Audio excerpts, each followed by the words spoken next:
Welcome to the Awakening Exchange podcast, hosted by Stephen Matthew Clark. Join us as we explore stories of transformation, growth, and redemption within the justice system. Through insightful conversations with experts and individuals who have overcome adversity, we'll uncover the potential for change and the power of education, programming, and support. Get ready to dive into a world of second chances and inspiring journeys. This is the Awakening Exchange podcast, transforming from the inside out. Good evening, ladies and gentlemen, and happy belated holidays for each and every one of you. I am so excited to be here this week. As many weeks, tonight is a very special occasion where we have not only a friend and a guest, but we also have a professional MMA fighter, somebody that I adore, somebody that I really have a lot of profound respect for, and in addition, somebody that I think we can all learn a lot from. I'm not only his friend, I'm also here with another friend that happens to be his brother. So without further ado, I'd like to bring up to the stage Mr. Ras Hylton, aka Ras Quatch, aka the Jamaican Shamrock Hand Grenade. Raz, welcome. How are you, my dear friend? Thank you. Much humbler than that name may lead you to believe. Thank you. I appreciate you, brother. Good to see you again. How you feeling? Yeah, I'm feeling good, man. I'm feeling good. It's so nice to see you. It's so good to spend time with you. It feels like it was just 3 weeks ago or 2 weeks ago where we were eating dinner up in the visiting room together. Well, not too far apart from each other. 2 weeks ago. Yep. Pretty amazing. How are you doing? Good. Drama-free holiday. Not a lot around, but everybody got something and everybody was happy. You know, there's not much more you can ask for around the holidays, especially with everybody feeling the strain right now financially. We're doing good. Much love. Amazing. And Yeah, amazing. And just once again, I'm grateful that you're here. A little bit of background, ladies and gentlemen, on Raz. Raz, at a young age, moved down to Florida with his parents, got a little taste of the urbanization life and where he started his martial arts career. At a young age, talking to Raz, he shared this with me. He actually got jumped in by 3 guys and realized that being big wasn't actually enough.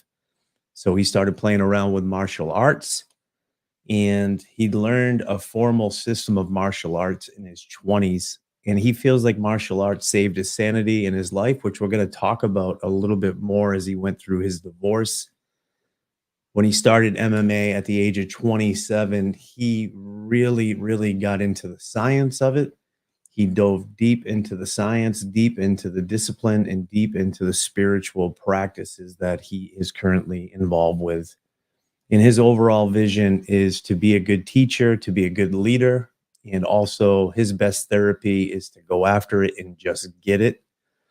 One thing that I got to say about Raz, he has been a supporter and he has been a big advocate for his brother, Leo, who happens to be a dear friend of mine, also a member of the Awakening Exchange.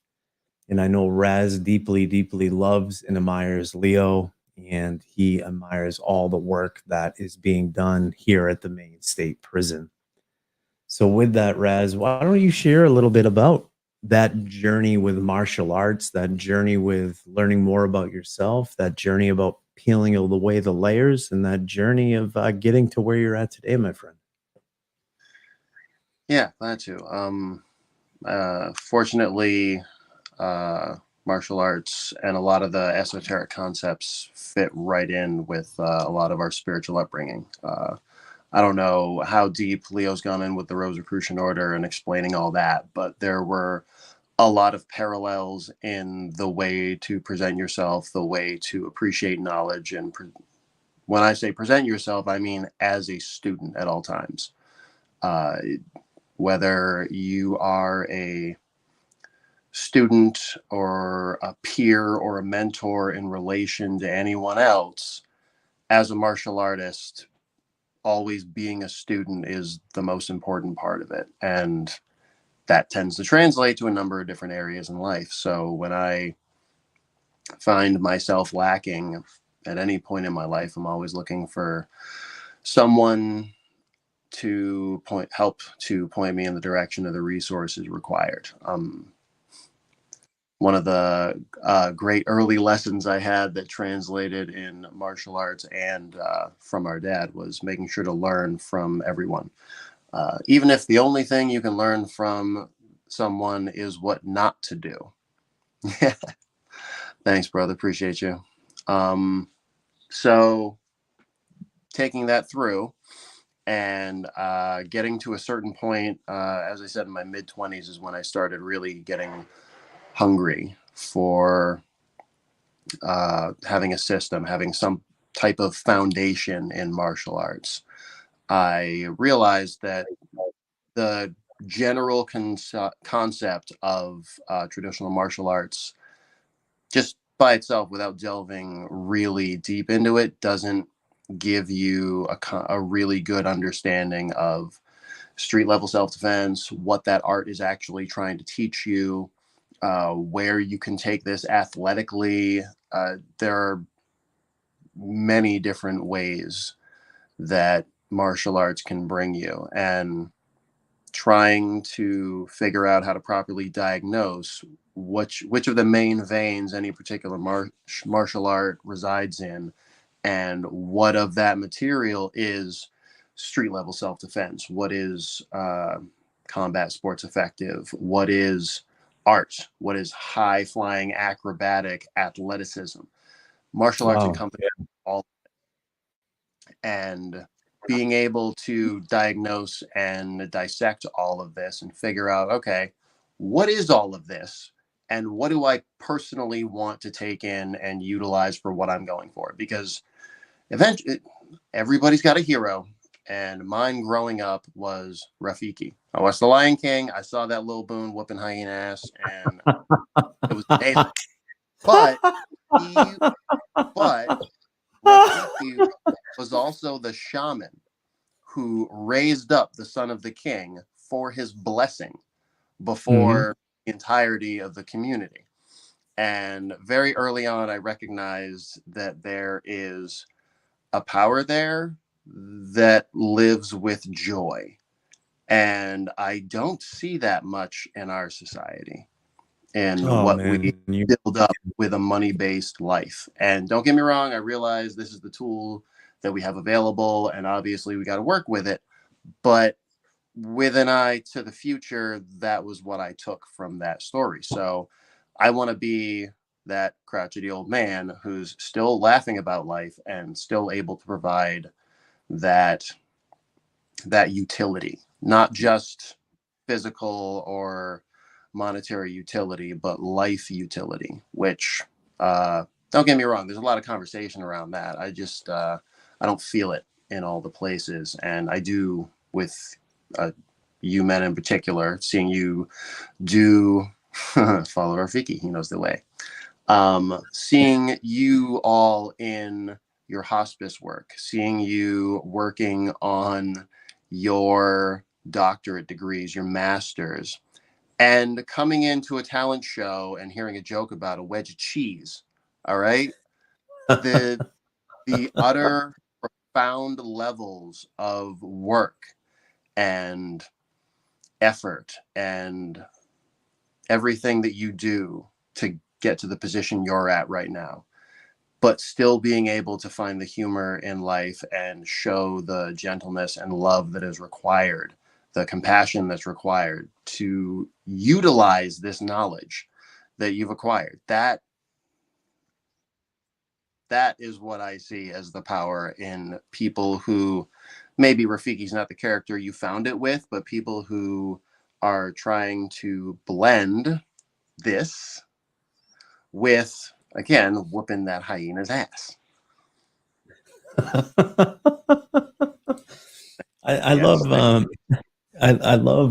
I really just love the way you broke that down for many different reasons. And you're absolutely right. I think, well, first off, I want to acknowledge you and just take a minute to step back. Raz, if you can't tell by if you're on this call and you're just joining him, but Raz is a giant. Him and Leo. I wish I had the picture up, but these guys are both giants. They're both like, I don't know, 7 feet tall. They're huge.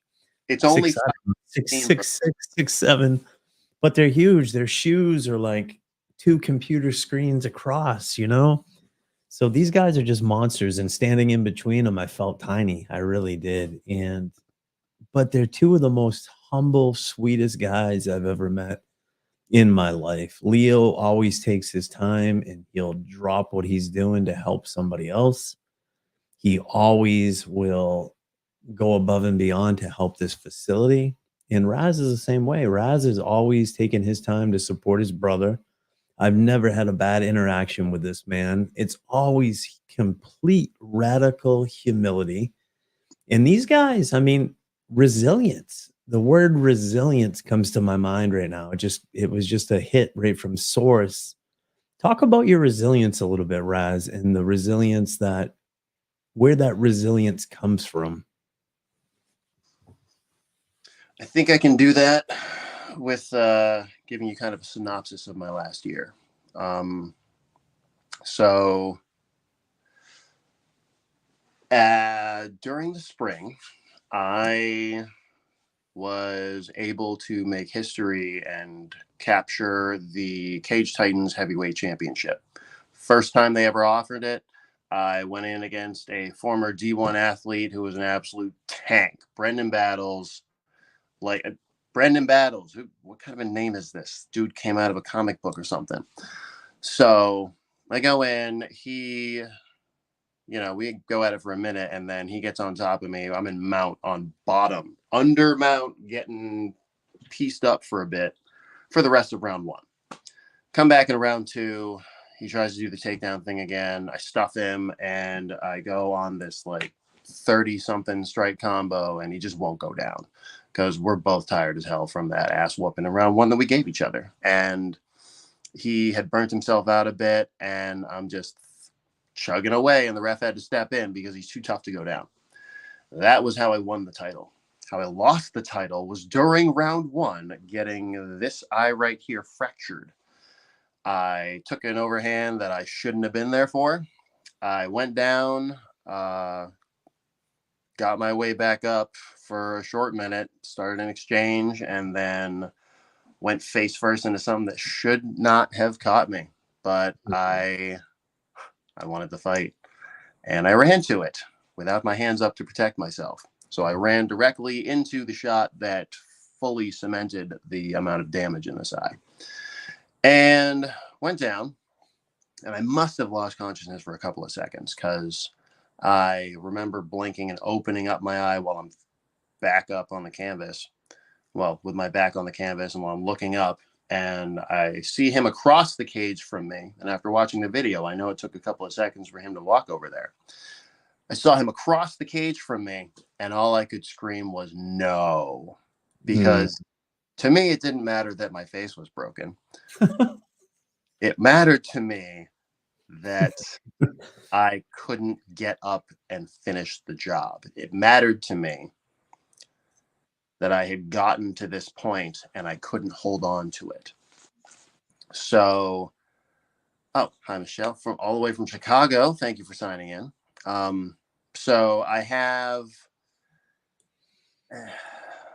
these moments of utter joy and triumph, and immediately after that, I'm crushed. And I find that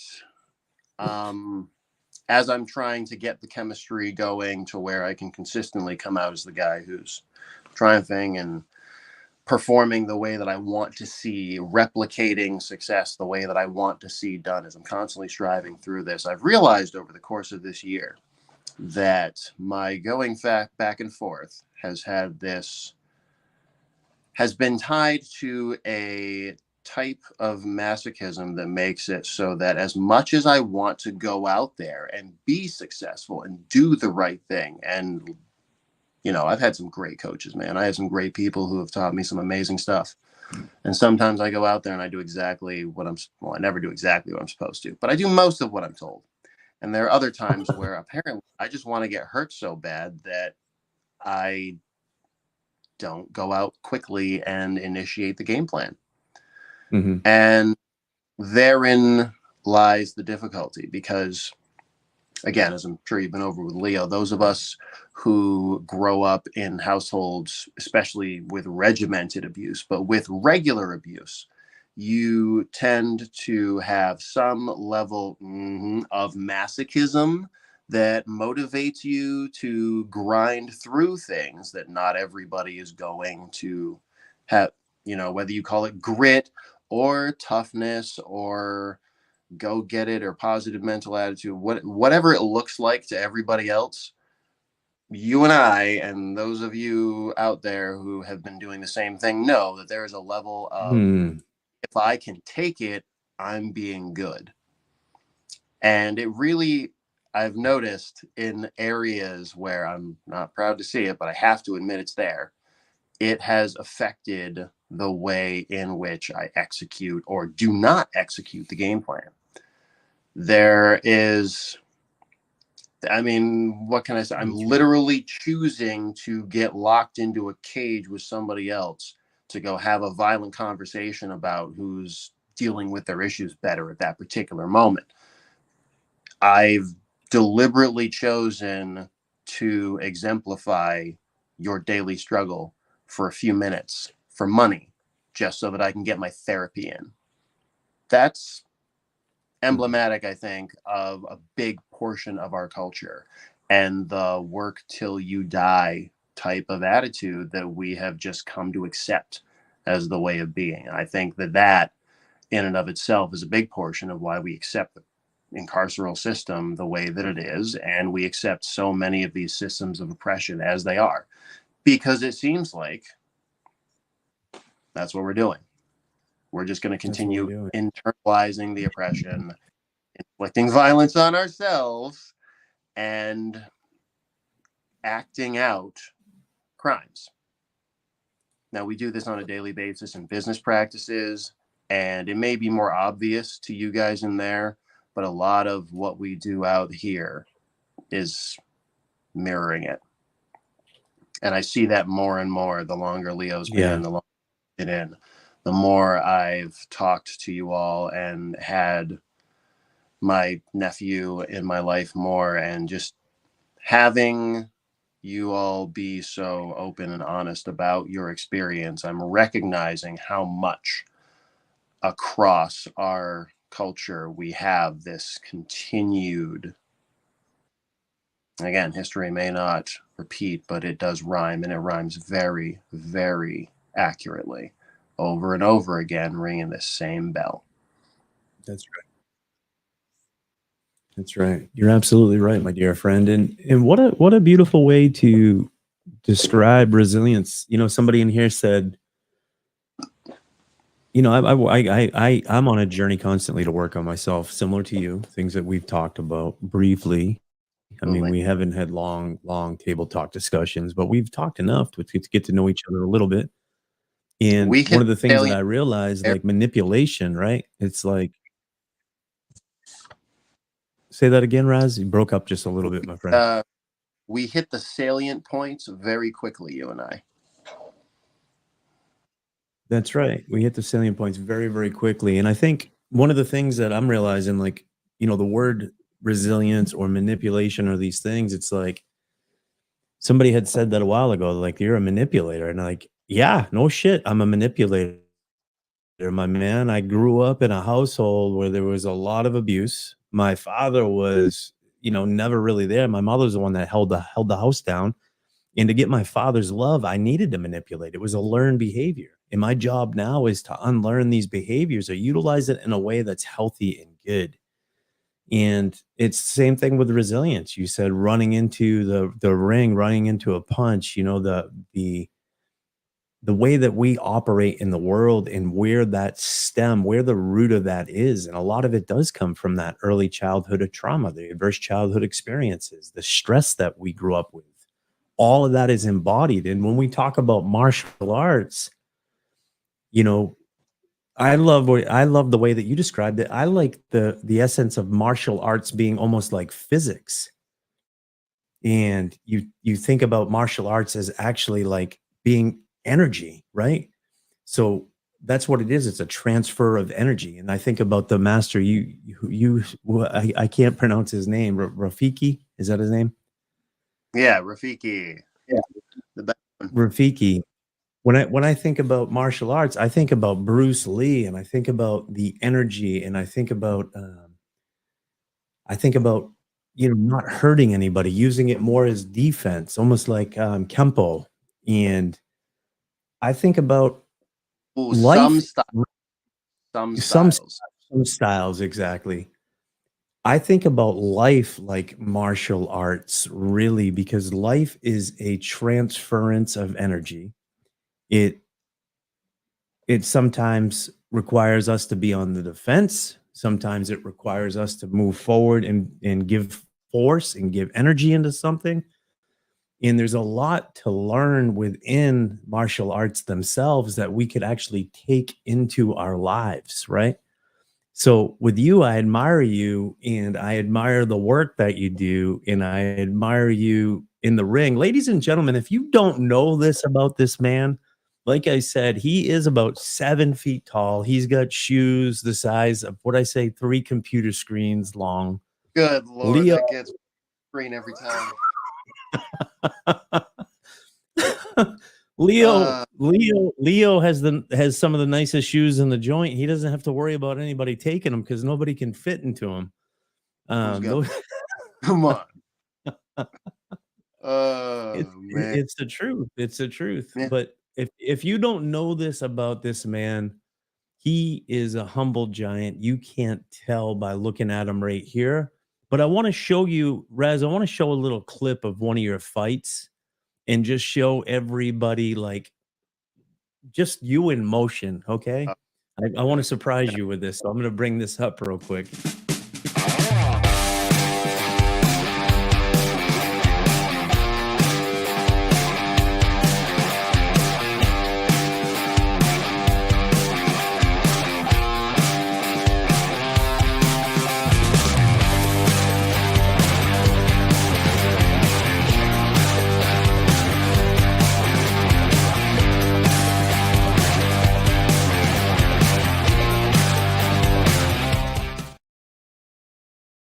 Goodness gracious. So yeah, Goodness I do gracious. Oh, my friend. Yeah, that's amazing. And I don't Remember, necessarily want to be in a ring with you. I'm trying. I have looked like that, and I have delivered that. I'm not willing to dish out anything I can't take. Well, that's you got to take what you dish out. I mean, that's the reality. But what an amazing, that was a little clip that I pulled up. I'm like, wow, this guy, he's doing it. He's getting it done. He is out there getting it done. And not only are you getting it done in the ring, you're getting it done as somebody that really is an advocate, somebody that is really a supporter, somebody that is really invested in criminal justice reform or healing. I almost want to just take that word off the table, reform. I'm so kind of tired of it. I think you're invested in healing this system. I think of it as I would like to bring into our world a true vision of criminal justice, because what we have is a punishment. We have a punitive system. We don't. Welcome, Mr. Hayashi. Glad to see you for joining us today. We have a punitive system. We have that clip of what you just saw is what our legal system enacts day in and day out for years on end. For some people, for the rest of their lives. That is going to be the way that they are living out the rest of that. The punishment system is what you see play out in combat sports. The punishment is what you see play out in sports in general. these are all just little skirmishes so that we can act out our aggression in a way that isn't, well, like what we see over in Gaza and Israel right now, where it's an unmitigated disaster because of the unrestrained aggression that is now taking the form of genocide by the people who had it perpetrated upon them less than a century ago. We have these ways of acting out in the world that society has deemed as acceptable or unacceptable. And if you have a big enough power coupon on the monopoly of violence, you get to choose how high that threshold is. So here, I go out with other consenting adults and we hash these things out with each other. And that's how we do it. And on a grander scale, when it comes to quote unquote real life, we act that out on each other with prison buildings, with work, with indentured servitude that persists for as long as whatever you get prescribed as your length of punishment, of servitude, of hopefully rehabilitation. But it seems like as much as we use that word in our current legal system, it's not rehabilitation that's occurring. And we've seen this joked about in movies time and time about prison being a college for criminality, for oppression, for violent skill sets. And the reason we see this perpetrated over and over again is because it is pushed. And it is incentivized to not change this thing. Until you get money into something in the way that our economy is right now, you're not going to see a result other than what's the quickest way to extract the most resource out of this, to get the most profit out of this. You're absolutely right. Now, the system is doing what it's supposed to do. So until we reformat, until we redo what has already occurred, we're gonna keep seeing this result. What's the definition of insanity? Same experiment over and over again, expecting a different result. We're not going to rehabilitate you by hitting you over and over again. Those of you who educated yourselves, who got into the hospice programs, who are beekeeping, who are horticulturalists, who are stylists, who are whatever you're doing, you see a benefit and you reap immediate rewards and you see long-term rewards for that, but you're not properly compensated. So there are going to be only so many steps you can take before diminishing returns are the only result. It's only so long you can do this. Yeah,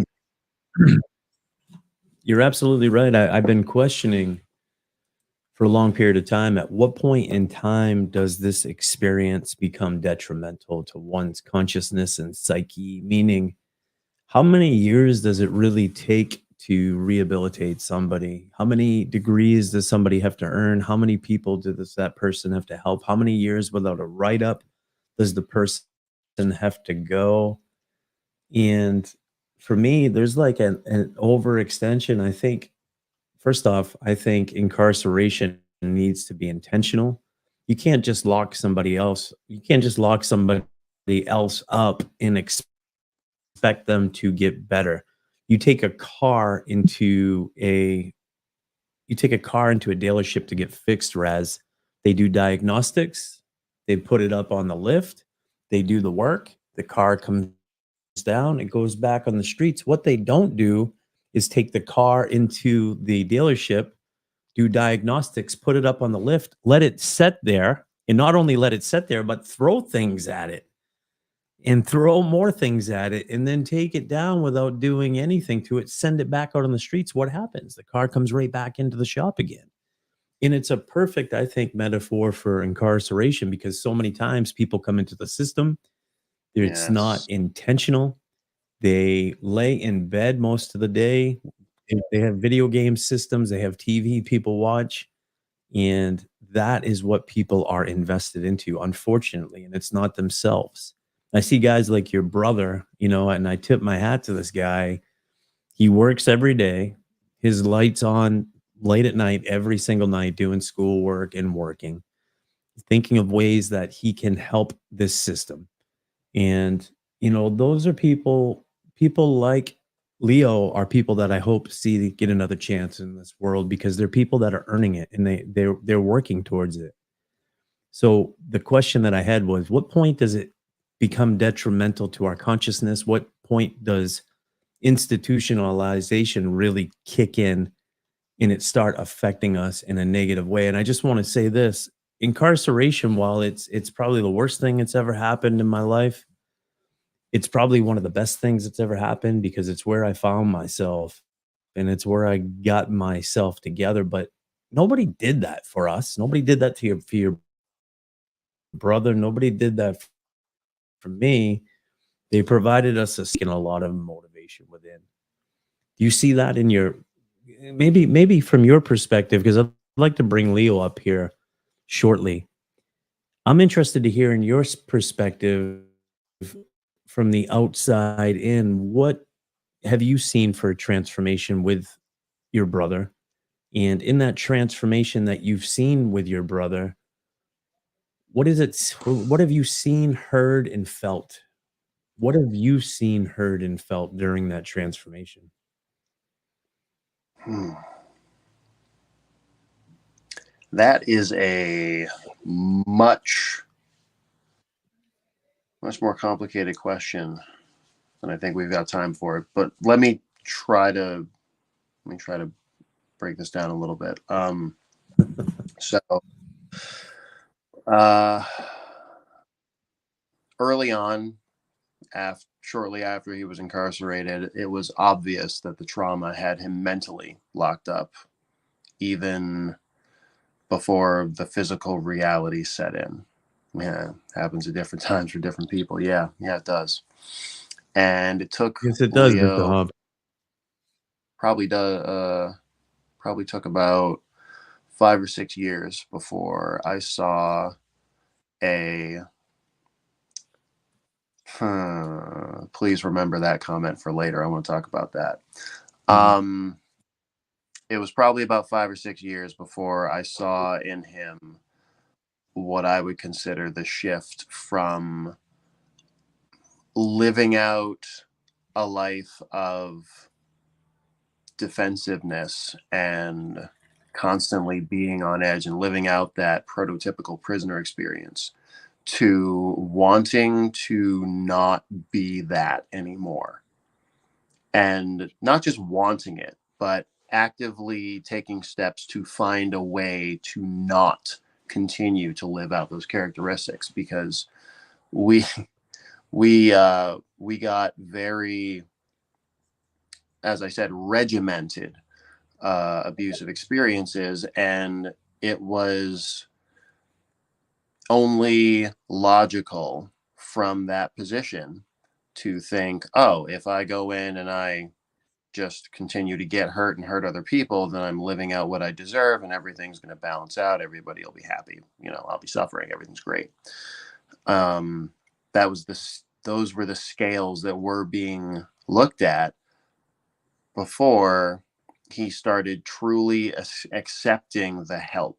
I think it was the real big change was he stopped paying lip service to and started truly accepting that there was help and that change was not only possible and good, but for him. And it was That's right. slow at first, but as he continued, as he earned his bachelor's degree, I noticed that it was no longer my baby brother per se, but there was a man there working with other men Mhm. and having success in adverse circumstances without fully appreciating how adverse those circumstances were.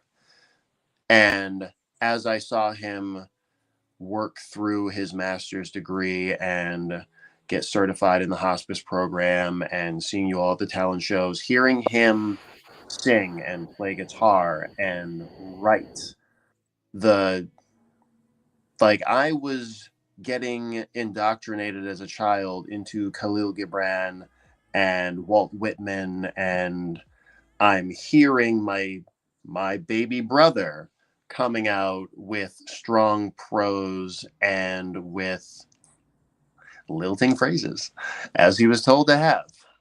Gentleman of warmth and charm, who also was somebody who was able to maintain a mass of what is he, 20 pounds more than me still? Like 280-ish? Is that where he at right now? Because he's benching like, and he lifts heavy objects, and he absolutely can fight. And he absolutely can sit with you as you are in your last hours and hold your hand and cry with you and let you talk or talk to you or whatever help or comfort it is that you need in those last precious moments. There is a complete and total ability now that I did not see previously for him to reach the heights of empathy and sensitivity, and still, in the most dire of circumstances, I'm sure if he had to save his own life with his bare hands, he absolutely could. Not gleefully, because he doesn't enjoy violence, and not with... I just can't seem to be able to express well enough. So let me just say, for those of you who do not know someone who is currently incarcerated, just figure out where Google your local prison, go sign up to visit someone. I can't express to you how important it is to take a walk inside these walls, talk to people who, it was 280, I win. Talk to people who have lived this experience. And then I want you to remember, after you've gone into that prison, who it was you have to thank for the second chance you got to be where you are. Because like it or not, any one of us could be you right now.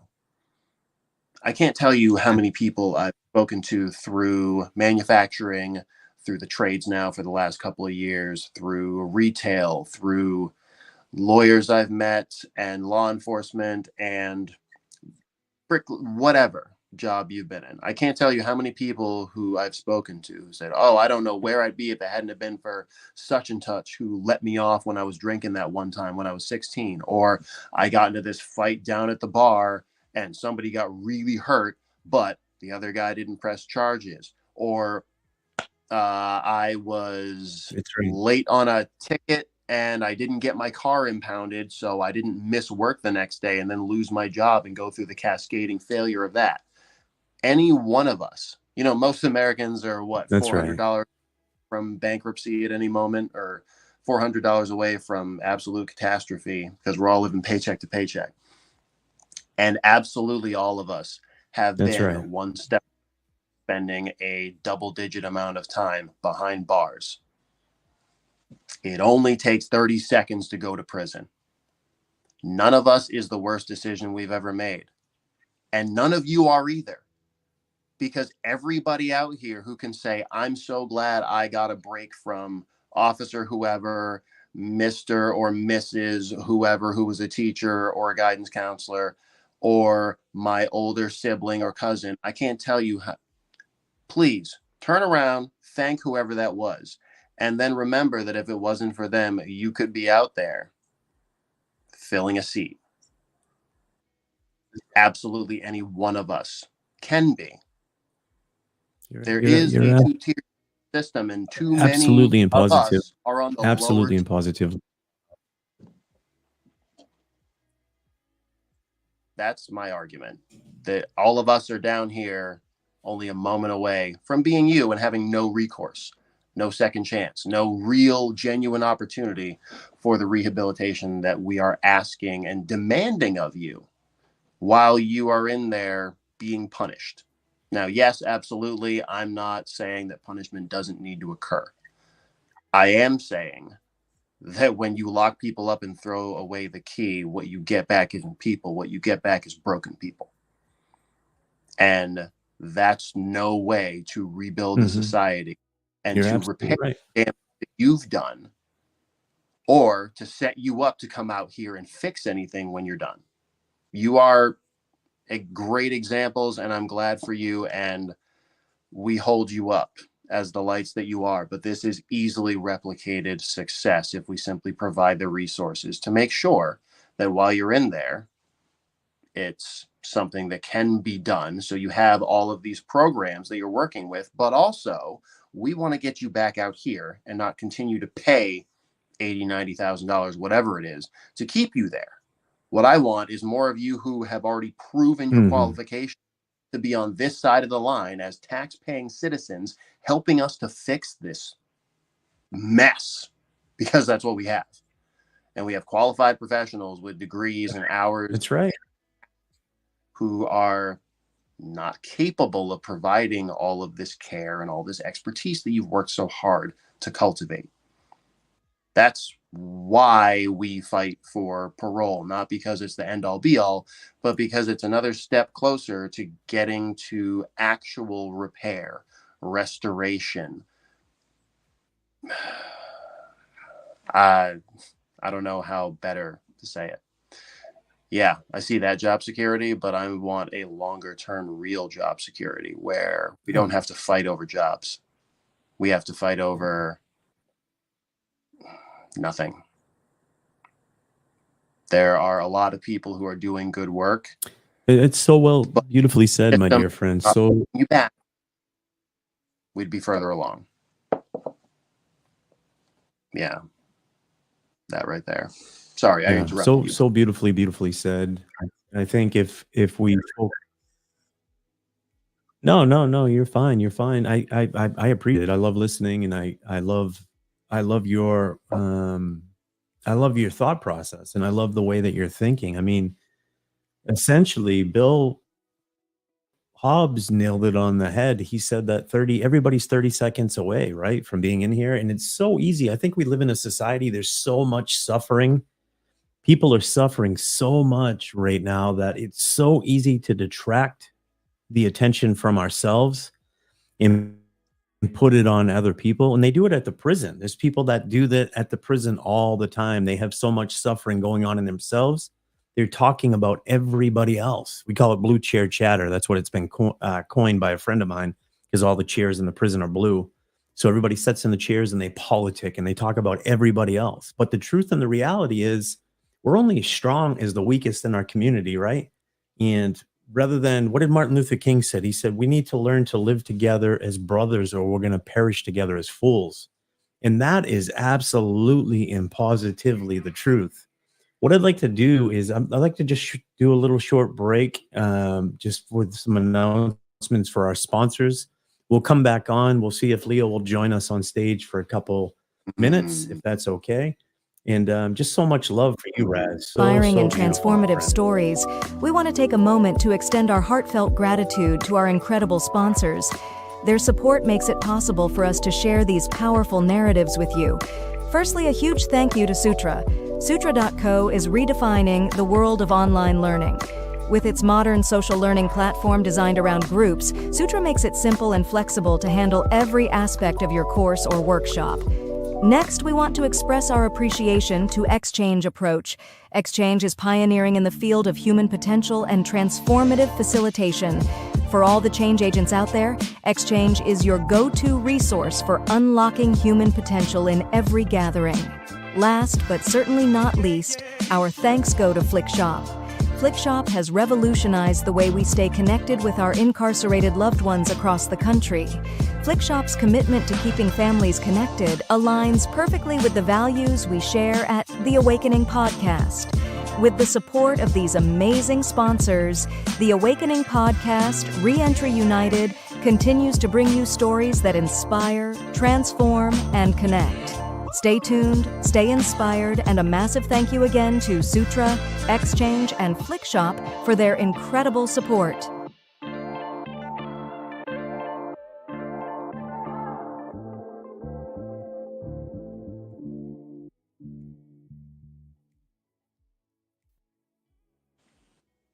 Yeah, I was just thinking, Man, what a freaking great opportunity we have. I got to acknowledge, I love doing this as often as I can, and I probably don't do it enough. I just want to acknowledge our commissioner and our warden for allowing this to even happen. I mean, people still drop their jaws and say, "What the heck? You're in your prison cell doing this talk?" And the reality is, yeah, I'm in the prison cell doing this talk. Leo's in his prison cell doing his work, right? And man, what we're trying to do is we're trying really to trailblaze, and we're trying to set examples for other people here in this world and create opportunities for other people. And I think technology, I'm in love with it right now. I really do. I have like this romance with technology right now because I believe technology can help us build communal, spiritual, and financial capital for folks that are inside the system of mass incarceration. And by building those things, not only can we open doors for prisoners, we can open minds, hearts, spirits, and we can build connections. And man, what a great connection this is with you right now. As that break just went on, I'm thinking, man, I gotta redo that video and thank the sponsorship of the Maine State Prison, because these folks are doing some pretty freaking amazing things by the work that they're allowing us to do. And nobody did this for me. Nobody did this for me at all. Or nobody did it for Leo. Leo, that man has done the work over the past 14, 15 years. And I admire that guy. Goodness gracious. If there was a Wheaties box, maybe there'd be a Wheaties box with Leo Hilton on it for the changes and the restorative justice in the main. What's that? I think there should be. I'm 100% on.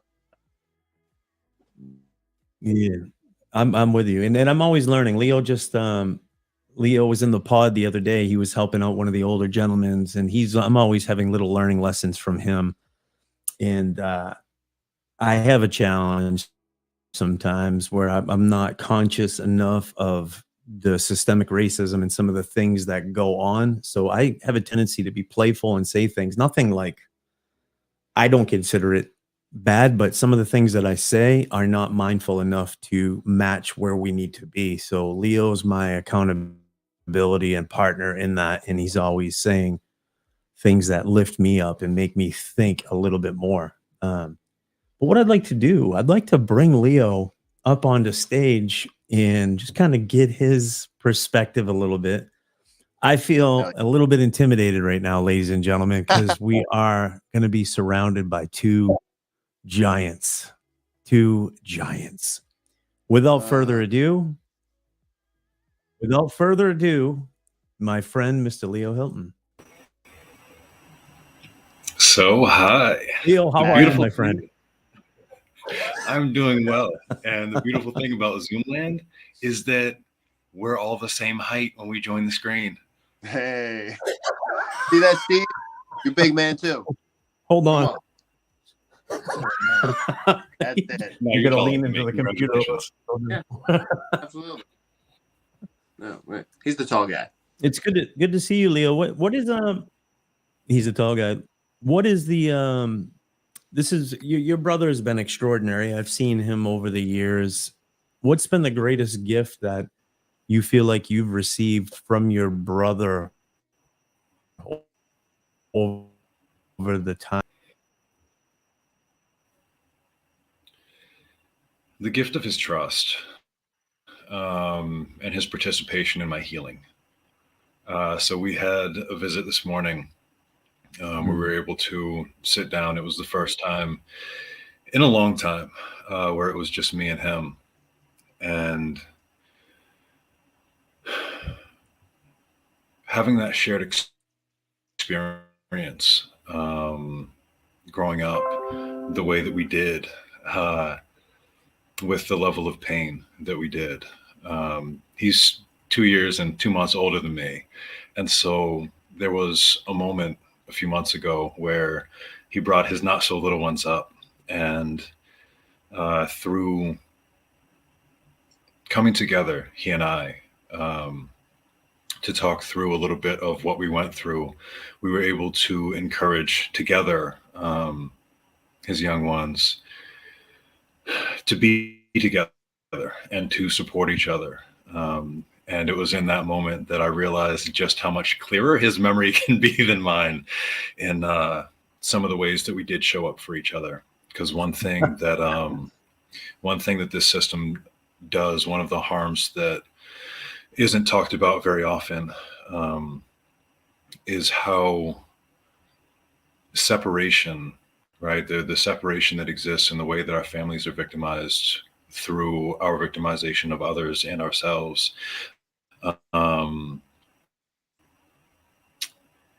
is that there is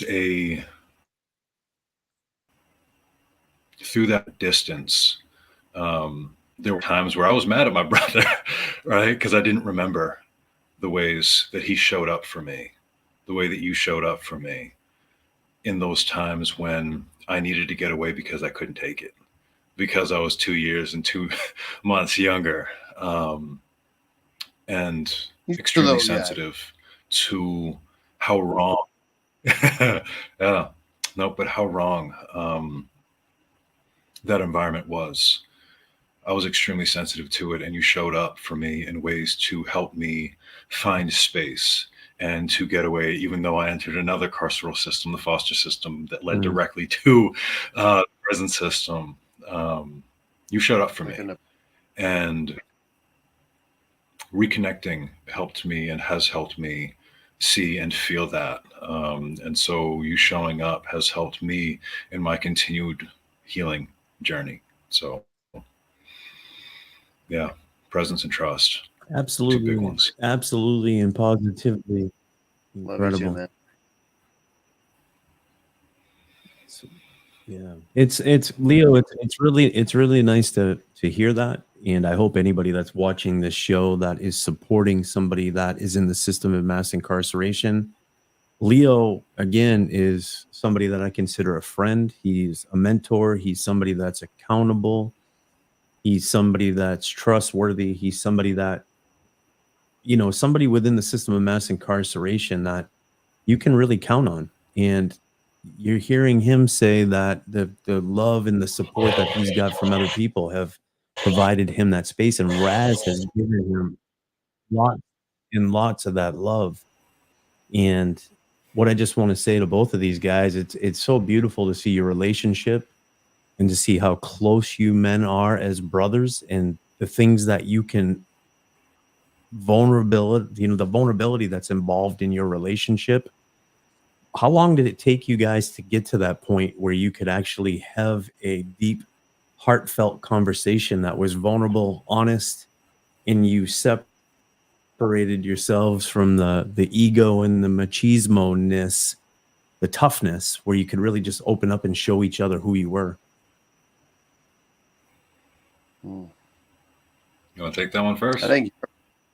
Oh no, I think you're a better barometer for this. I opened up first. I was waiting for your tiny old, but you were not old yet. I know it was before you got all of that. No. So it took years. I had left home. We've been out of each other's lives. Sadly, I think almost for more than we've been in it, because of me leaving home at 10 for the foster system. I was in foster care from 10 to 18, and then came directly from the foster system into the prison system with a 5-week vacation. And then now I have met both of my brother's beautiful children, either through plexiglass or straight incarceration. I've not known either one of them outside of this. And so there was a lot of pain, because another thing that people don't talk about is the betrayal that our family feels, the abandonment that our family feels when we come in. And so it took longer than I think we might want to think. I see our lovely sister in the chat, brotherly love like no other. But that love has come And the ability to express that love has come at a massive cost. And that was years. It was the 8 years in the foster system. And then you coming in and bringing Elizabeth in to see me through plexiglass in county jail was amazing. And then the years of silence while you were trying to get on your feet, struggling as a biracial Black man in a predominantly white state who came from impoverished stock, was hard. And I was not able to be there. And so this growth, this closeness, this vulnerability, this healing has really come probably in the last 5 years, because I graduated, I got my bachelor's in 2016. And I want to say that it was the following summer that my brother and my sister and my mom came up, and we were able to sit down, the four of us, for the first time in many years, and talk about the pain that I caused to our family and the struggle that they went through to forgive me for that harm that I caused to them, and the frustration and anger that I felt at their inability to receive the help that I was trying to offer now that I was in a position to do something positive. And so that was a turning point, a massive turning point in our relationship, where now our loving sister calls me big little bro. And that was a turning point where we were able to see each other. Yes, dear sister, we are all in this together. But it took that airing of pain and hurt and the courage to engage in that from each one of us. And that took time. And the system did not help with that. But it served as another obstacle to make that possible. And so it took dedication from each one of them to come up and sit down at this table in those 2 hours and trust that we were going to be able to get to depth and get to a place of greater healing. And that has been truly transformative in our relationship and in our family as a whole. Wow. That's first off, I love you both. I say that with my heart. I love you both. You're both, and I love your sister too. She's amazing. Love you too, bro. She's Yeah, yelling. I feel in my heart. I feel in my heart right now, like that. What you guys have is what I really hope I get to have with my brother again someday. Because he came up on Christmas. That was the first time you guys got to see him. That was the first time in 9 years I've seen my brother. 8 or 9 years, right? And I hope to have that space to be able to do what you did, Leo, and what you did, Raz, and what your mom did. Sitting down and having that conversation to really talk about the harm that I've caused. I really admire you for doing that, Leo. I really, really do. And if anybody's listening to this call and is hearing this, this isn't like a common thing that happens every day. It takes a lot of self-discovery, introspection, and introspection to really be able to get to a place to do something like that. And you need to be in a place where you've healed, because people aren't talking about healing the harm they've caused with their families in prison most of the time. They're talking about the gym. They're talking about things that do not matter. So to hear these two men share that, I just love you both. I really, really do. I hope and pray I can get to a place that you two guys have got to. Raz, what was that experience like for you? And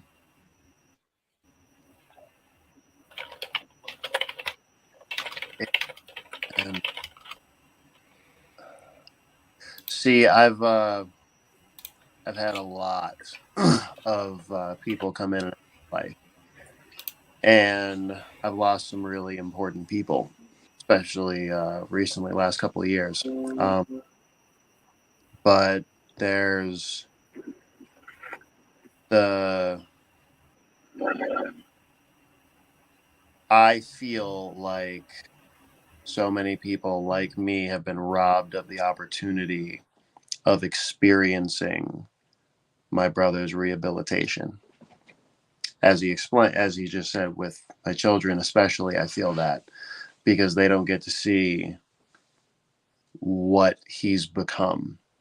Not really, because even when we finally were able to get to closer visitation where we're all around the table, you're still not really with your family. That never happens. But the closest I've been able to get to that unrestricted, we're just family sitting around the table feeling, like you said, it's been about the last 5 years or so. And prior to that, it was a fight, I think, to get to that level of openness and that level of vulnerability, because you're in there and you can't ever let your guard down, not even in that room. So having you take that opportunity to be vulnerable in a space that is predatory for you is a level of bravery that I don't think people really give its due credit. It's, especially having been in places I shouldn't have been, you experience things a little bit differently when you know that predation is occurring. So it makes me want to do better. It makes me want to fight harder. It makes me go through things that makes us go through things. Thank you, Thazra, that we wouldn't normally. And I give a lot of credit to some very pivotal people in my life who have had some very important fights. Mike Shorey being one of them. My instructors are amazing men. John Panette, Andy Campbell. My family is amazing. And Leo, from in there, from the limited opportunities that we have available to us, has been able to effectuate change in our family that sets us up for success in the future and helps us to heal and repair our foundation and our framework in the now, in a way that wouldn't be possible with someone who wasn't really here loving with us and sharing with us and interacting with us. Our family meeting took place with him over a call just like this. And he and I were right there head to head with Thazra, with Mom, making sure that everything was addressed, taken care of. We got Amari stepping up with and showing the younger generation how to do the same thing, and not just doing the thing, but evolving the thing and doing it better, and making sure that we can take from our past rhymes in the future. It's a melody. That's what I get from Leo. That's what we get from Leo. And that's just with the little bit that he's been able to give us, that he's been allowed to give us. I am absolutely 100% a zealot for the cause of abolition. But that's a selfish thing too. I want my baby brother back. I want that man right there out here with my family helping me. But more importantly, all of you are capable of this. And those of you who are doing the work, taking the steps, who have already given so much. My tax dollars shouldn't be going to keep you there when you could be out to shoulder this weight. We need you guys. We need the women down at the other prison. We need all of you. We need all of you who are willing to work and do what is necessary to help pick up these kids before they end up where you are. That's what he's doing. That's what Leo's doing. That's what all of this has been for, is to head others off at the pass And there are a good number of you. That's why that little find me a dozen, the good eggs hashtag I got at the bottom of my page is because there are good eggs in there. There are a lot of you. Not everybody, I get it. Everybody's in different phases, but there are a lot of you who would be doing all of us a lot more good out here than you are in there, getting harmed more, getting oppressed That's more. right. That's right. There's a story, Raz, about a doctor. He goes to the swimming hole, and he gets up to the swimming hole, and there's a river coming down. Everybody swims in this river, and all of a sudden there's a kid coming down screaming for help, screaming. The doctor dives in, he grabs the kid, and he brings the kid over to shore. No sooner does he get the kid to shore, another kid's coming down screaming for help. Doctor dives back in, grabs the kid, brings him to shore. Two more kids coming down screaming. The doctor jumps in, grabs both of those kids. He brings them to shore. Well, there's more kids coming down screaming. There's a few other people that jump in. The doctor jumps up. He runs over to his car, and everybody goes, "Where are you going? I can't believe you're leaving." He goes, "I'm not leaving." The doctor, what he was doing is he drove up to wherever people were throwing these kids in to prevent somebody from throwing them in. And I think that's the gift that we have being in the system of mass incarceration, with this lived experience of suffering and this lived experience of healing. Now we can take this lived experience, like your brother's doing, like many people are doing here. We can get out and we can go upriver, and we can be there to help with some of those solutions before people fall into the river and come down, for the kids fall into the river and come down. And I think that's what we need. We need to utilize our narrative. We need to utilize our voice. We need to utilize our lived experience to get out and help other people with. Absolutely and positively. And I see Leo as that guy, being in the car, trailblazing the way up to the top of the river to be like, hey, who the heck is throwing the kids in? No more of this. And to be to be part of the solution. That car though, you need the resources. That's right. Still just another man sitting on the bank with everybody else. That's right. Or people in positions, like, honestly, with full cards on the table, we need more people my age jumping in there in the deep end of the political waters and taking over these positions of authority and writing into law what needs to be there, so that you can have the car to go and save the kids. Because at the end of the day, don't get me wrong, y'all are beautiful, and there's so many people who belong in these positions. But without the resources to complete the task, you are another pair of hands. Unfortunately, restrained, cuffed, held idle, in your case, literally. You're absolutely right. You're absolutely and positively right. I think so. Tell me what the solution is, Raz. More cars. You need access to the cars. Now, don't get me wrong. I love the people who have done so much for you. I'm grateful to the commissioner, to the CEOs who are making the positive influence, to all of Representative Evangelos, for all the people who are like them, making things happen with the limited resources available. Mm-hmm. But the solution is to get the resources to the people who are going to allocate them in a way that is useful, that has utility. Again, that car is what facilitates a quick and speedy resolution. And right now, we're asking all of you to do it, not just on your feet, but while cuffed to the bank. The solution is to continue the promise of allowing rehabilitation to provide the community with the benefits of that rehabilitation.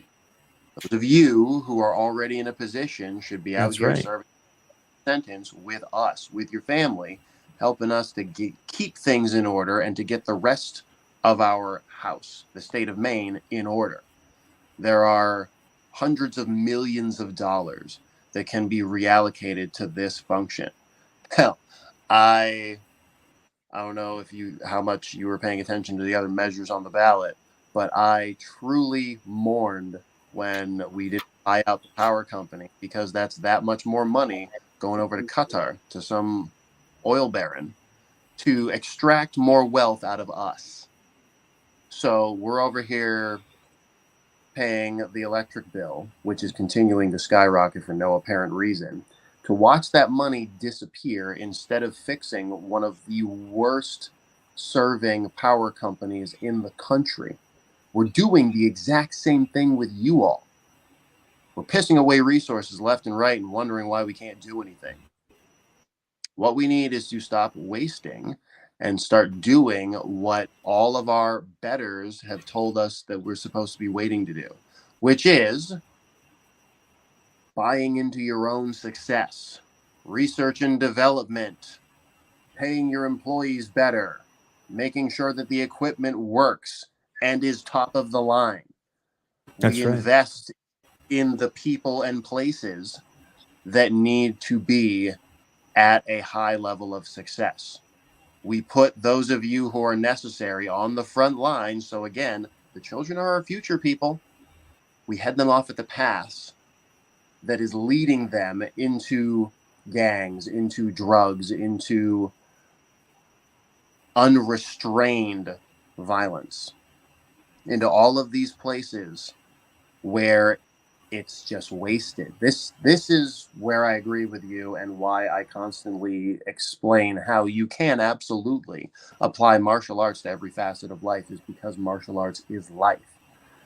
There's all of these extremely important characteristics and ideals that we want our children to adhere to are all exemplified and taught in martial arts. I am 100% convinced that if everyone did martial arts, there would be a lot less killing and fighting in this world. Because when you're small, when you're cartilaginous and you're getting a little bit bruised up and messing around with the other kids, you learn, oh, that hurts. I shouldn't do that unless I really, really feel like it's important to get hurt. And then we get up to that and we become the person who is stopping the bullies instead of being the bullies.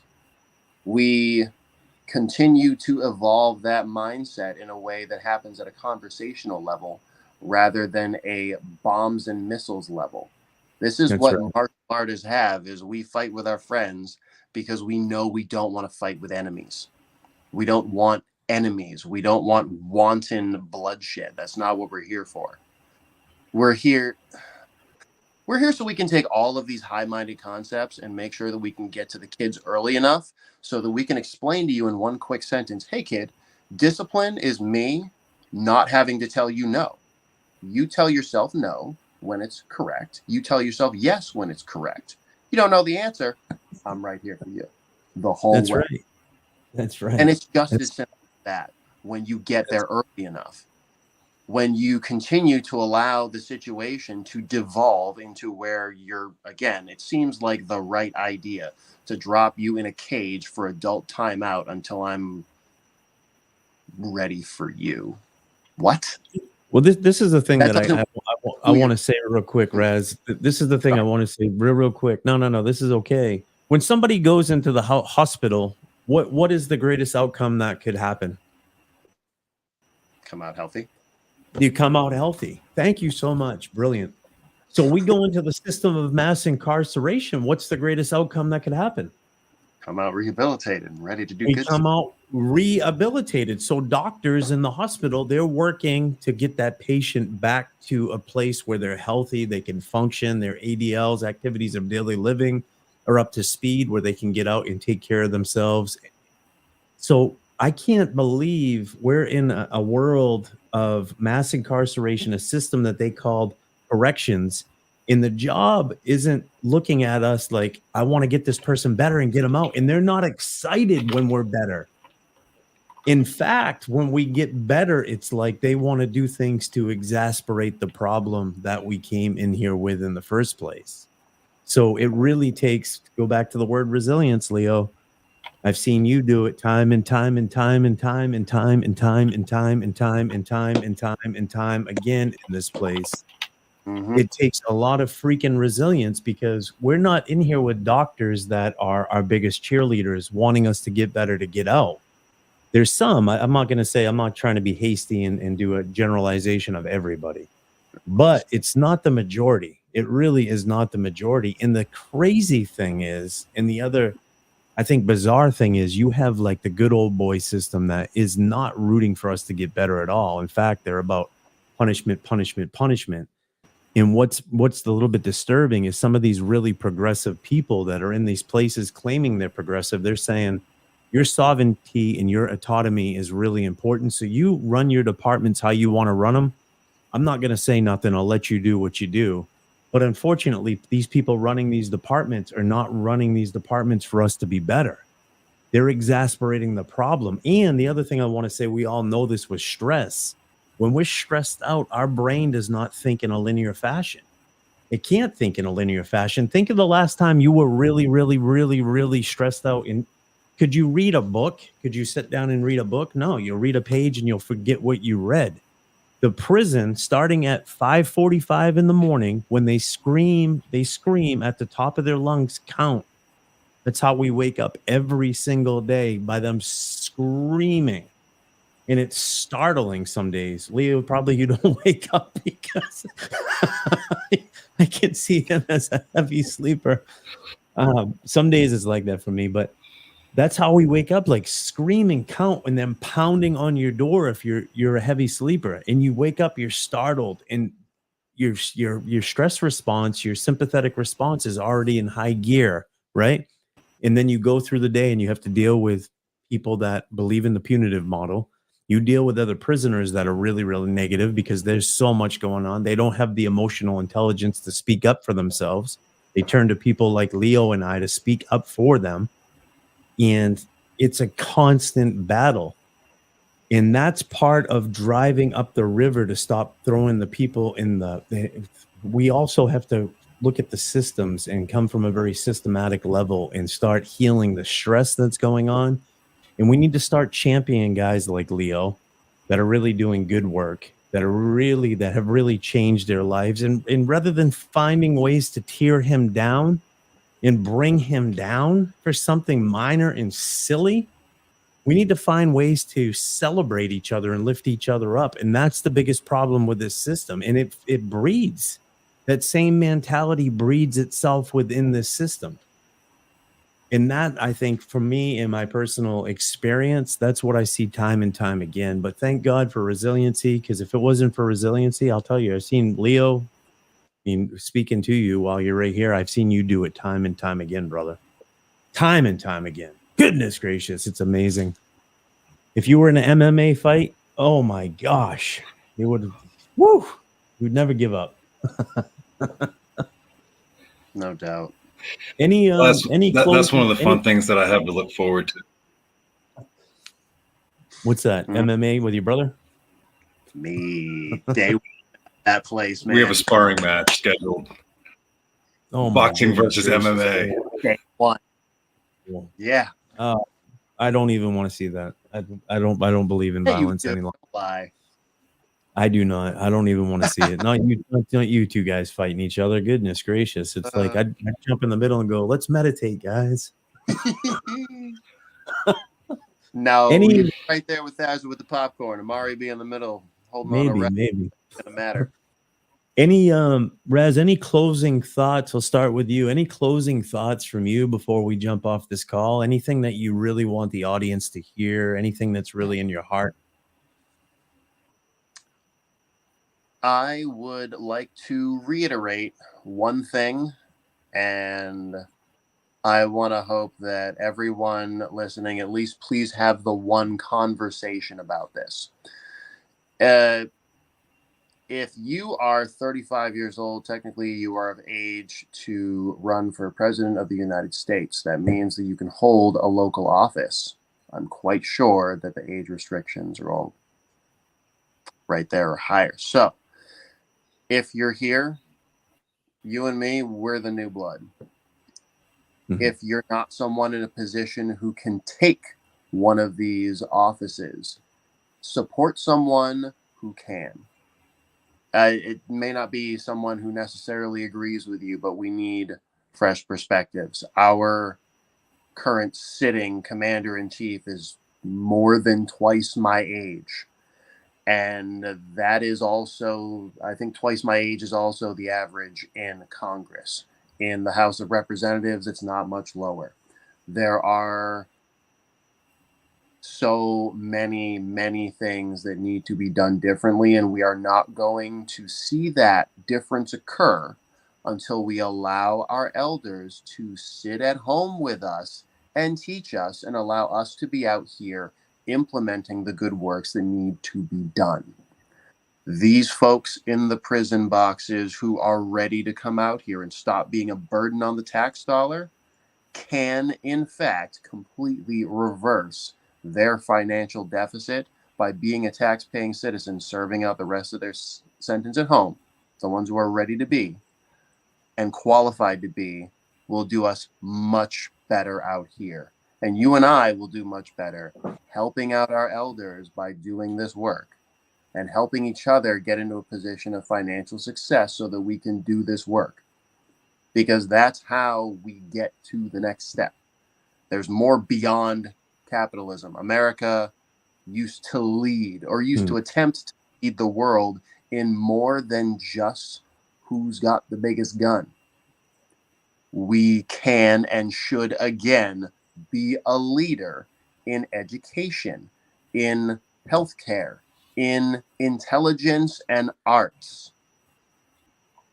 That's where we need to be. That's my message, is help set up the next person for success. Set yourself up for success.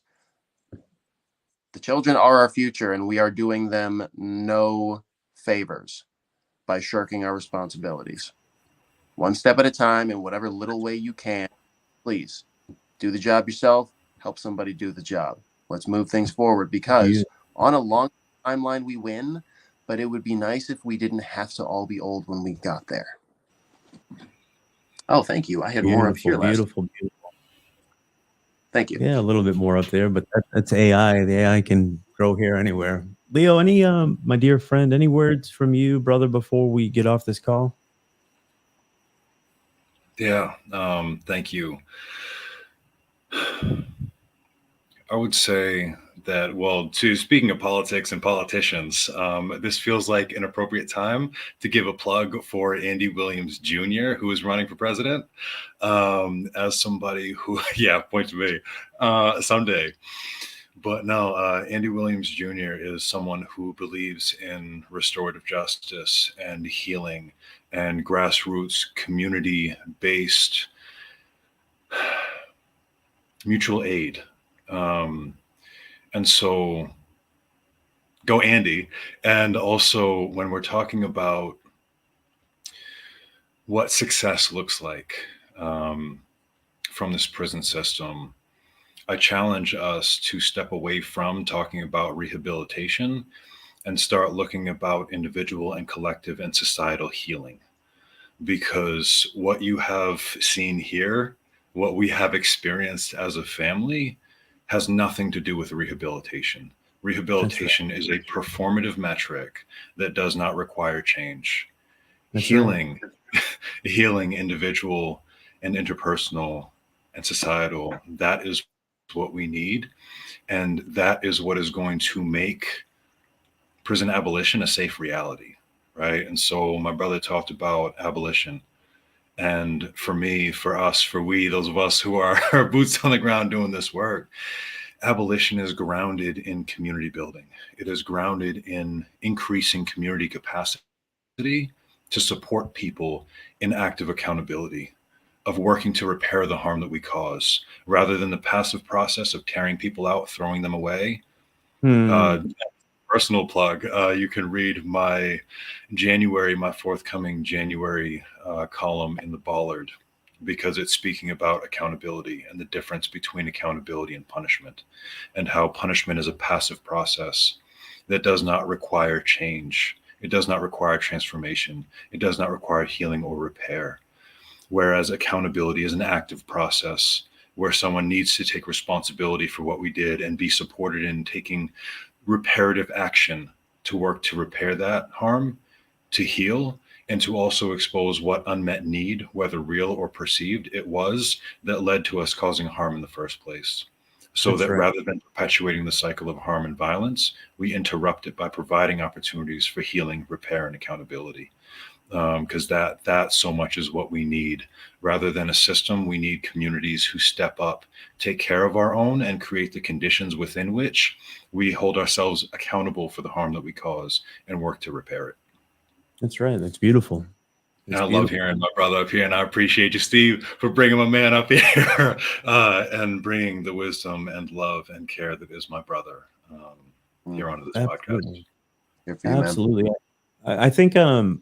I think what's important and what's been feeling important lately is when we have examples of healing, when we have examples of grace, when we have examples of love, rather than just talking about these things and having it a hypothetical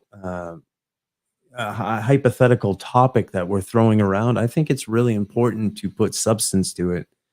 And by bringing Raz on tonight, you know, seeing him at the holiday event and just seeing the love that you two guys have for each other, and really deeply desiring that with my own brother and my own family dynamic, working on it. We're not quite there yet. You know, I really thought bringing him on and giving him a space to share his experience, share the things that he's been doing, and share what it looks like for you guys would allow the audience that's listening a space to know that it's possible. Because a lot of people don't know it's possible in the tough ass beep. Is there a beep button? Go ahead, sing it. The tough conversations that you guys have had, a lot of people don't have because they don't know how to have them. And when those are had, and when you guys have done what you've done, and when you can share that, and when somebody listens to this call, because it's going to affect at least one, if not 100 to 200 people. So now people know it's possible to sit down and have that tough conversation. Now, they might not know how to do it just yet, but now the seed has been planted where it can be done because you guys have shown it's possible.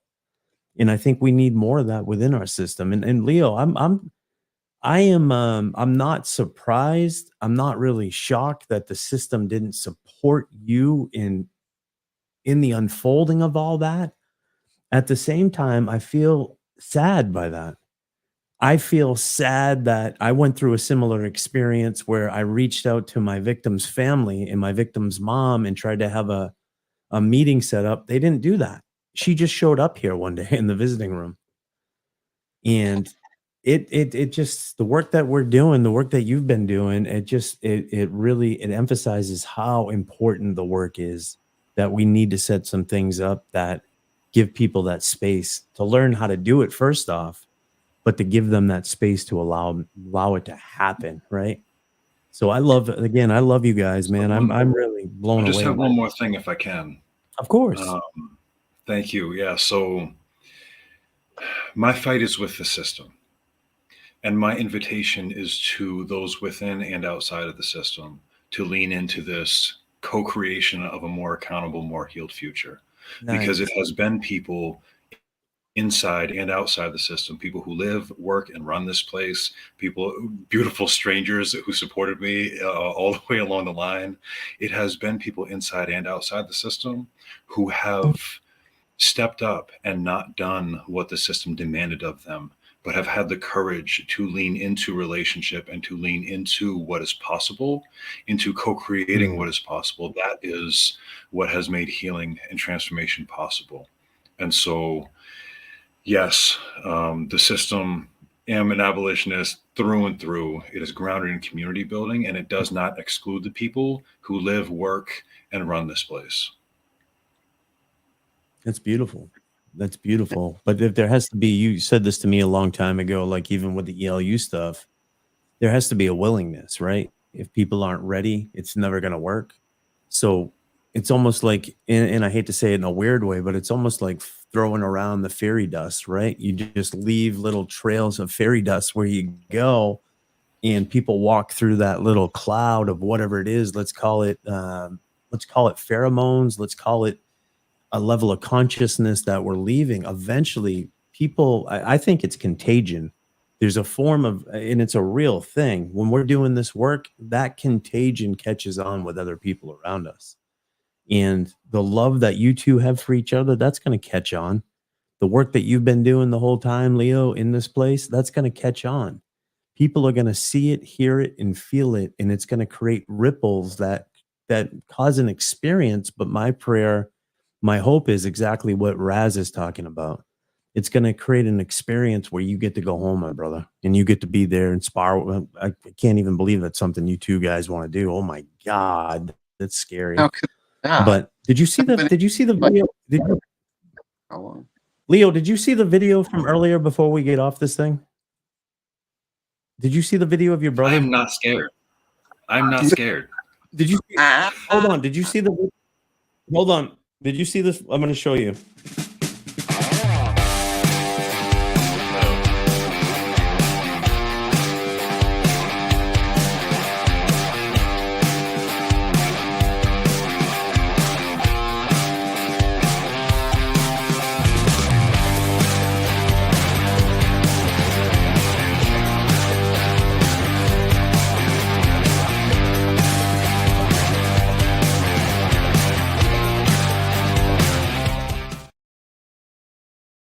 Gracious.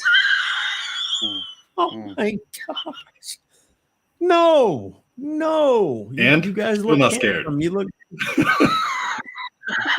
And he cute. oh my Just such a God. nice boy. Yeah. You guys, I'll tell you. Oh my gosh. Sending you both all the love in the world. I'm so grateful that you're Love you. both here. Thank you very, very much. And I'm just going to end with a little bit of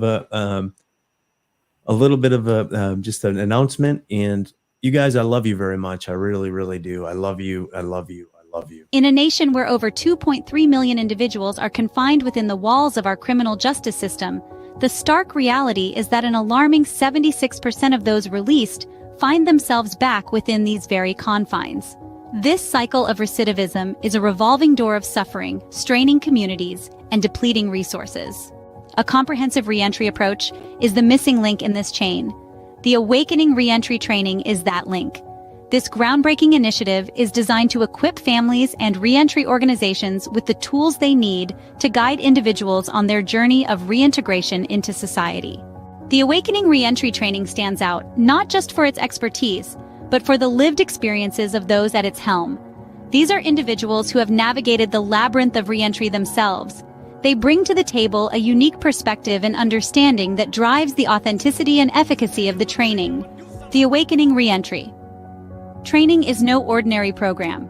It is a personalized approach to reentry education.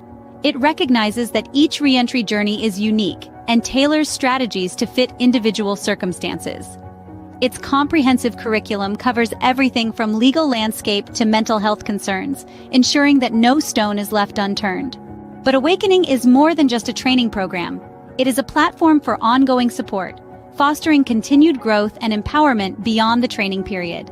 It emphasizes the importance of community integration and provides guidance on how to foster positive connections and support networks. The Awakening Reentry Training is a beacon of hope in a landscape marred by recidivism. It is a testament to the power of transformation and redemption. But this transformative initiative needs your support. Be part of the solution. Support the Awakening Reentry Training. Because together, we can break the chains of recidivism and build a more inclusive, understanding society. Your involvement can make a profound difference. So embrace the awakening. Be the change. Guys, let's wrap up just for the big, I want to wrap up with a big thank you. Big I love you, and I just appreciate you both. I appreciate the work that you're doing. And I'm here to support you guys with whatever I can. And let's just keep moving forward and keep this journey going. Thank you both. And everybody that showed up today to listen to these two guys, please take this story with you. Share with others what's possible. Share with others that transformation can happen from the inside out. Lives can be changed. People can be inspired. Not only that, it's actually happening. Sending you all the love in the world. Thank you very much. And I hope everybody has a blessed, wonderful, fruitful, and amazing new year. Blessings, blessings, blessings.